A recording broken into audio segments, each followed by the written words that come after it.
بسم الله الرحمن الرحیم. السلام علیکم ورحمت الله وبرکاته. امید در بکوم چې تاسو ټول به ټیک ټاکه. الله پاک هم خوشاله آباد ساته. الله پاک دې موږ او تاسو ټول د هر قسم تکلیف نه پامان ساتي. الله پاک دې زموږ او تاسو ټول حاجتونه د خپل خزانو نه پوره کړي.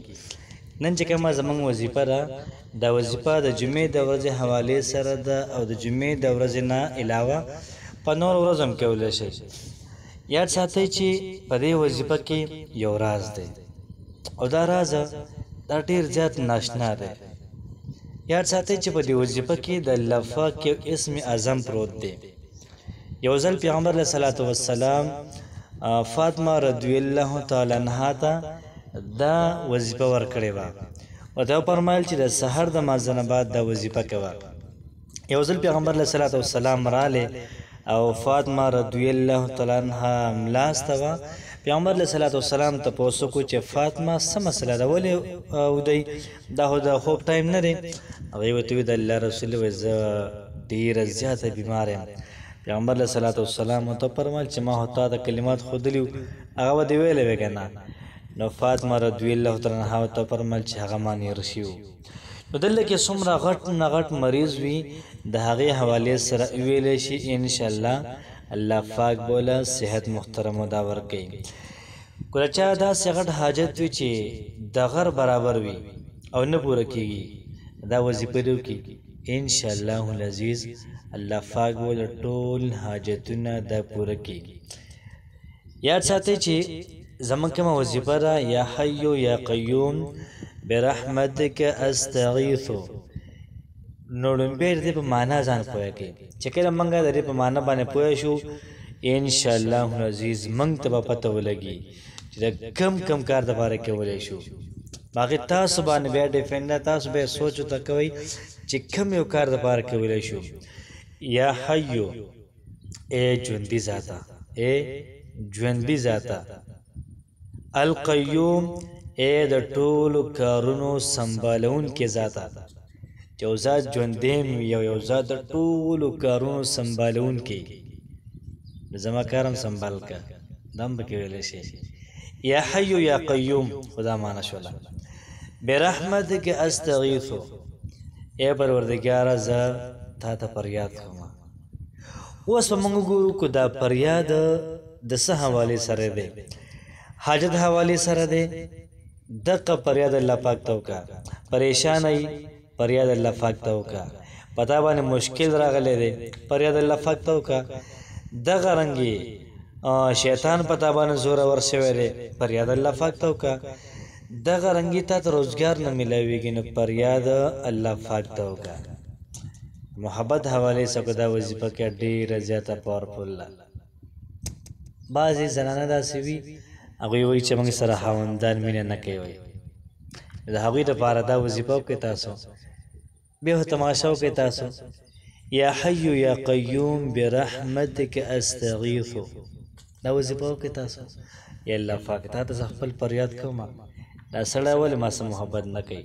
انشاءالله محبت به شروع کړي.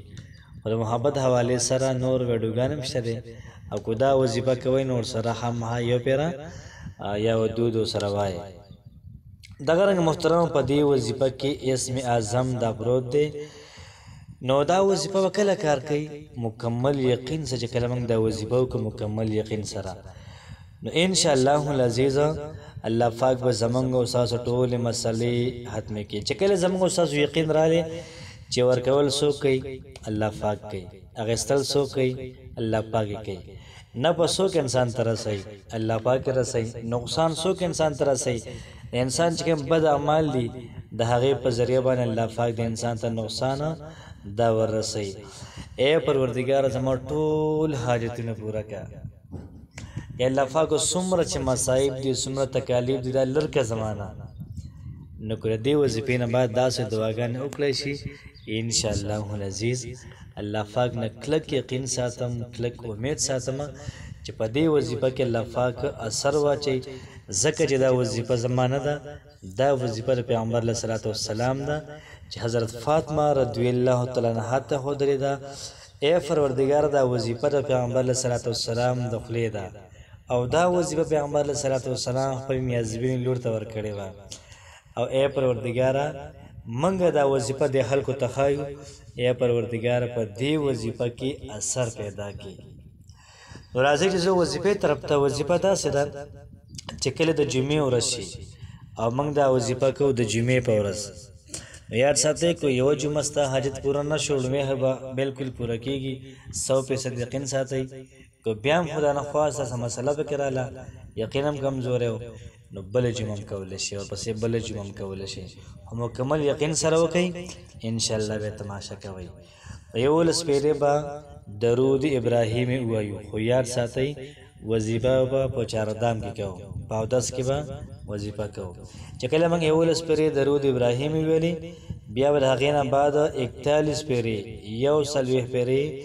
یا حی یا قیوم برحمتک استغیث یا حی یا قیوم برحمتک استغیث او بیا به د هغې نه بعد 11 پیرې درود ابراهیمي یاد ساتئ چې په مرز منځ کې به چا سره خبرې نه کوئ دا به شرط وي چا سره به خبرې نه کوئ او شرط به بل پکې دا وي چې منځونو اهتمام به کوئ او د قرآن مجید تلاوت دا ورسره شروع کړئ که دا وظیفه د حاجت دپاره کې که د مشکل دپاره کې کاروبار دپاره کې نوکرۍ دپاره کې دغه رنګې د پریشانو دپاره کې چې څه دپاره هم دا وظیفه کې انشاءالله العزیز ډېر زیات پاورفل وظیفه ده الله پاک هم خوشحاله ساته السلام علیکم ورحمت الله وبرکاته